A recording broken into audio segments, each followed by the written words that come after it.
মানুষের কাছের প্রিয় মানুষের বদনজরটা একটু বেশিই লাগে, নজরটা একটু বেশিই লাগে। আর এই নজর ব্যাপারে নবী রহমতুল্লিল আলামিন হাদিসে পাকে কিন্তু সাবধান করে গিয়েছেন। সেজন্য আপনার এই জীবন চলার পথে আপনার যাই আল্লাহ পাক দিয়েছেন, দিচ্ছেন, দিবেন, নিজের ভিতর একটু কষ্ট করে সেভ করে রাখার চেষ্টা করবেন। ঘটনা পরিপূর্ণ না হওয়া পর্যন্ত কাউকে বলার দরকার না, হয় হিংসুক বেড়ে যাবে, ঈর্ষাকারী বেড়ে যাবে, নজর দেনেওয়ালা বেড়ে যাবে, প্ল্যানিং করে না মানেওয়ালা বেড়ে যাবে।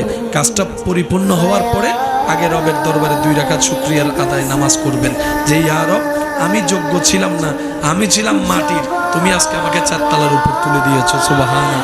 আল্লাহ, আমি ছিলাম পায়ে হাঁটার মানুষ, আজকে তুমি আমাকে একটা গাড়ির ব্যবস্থা করে দিয়েছো, আমি যোগ্য নই, সব তোমার দয়া। আগে শুকরিয়া আদায়টা করেন, তারপরে অন্যদের কারোর সাথে শেয়ার করার থাকলে সেটা করবেন।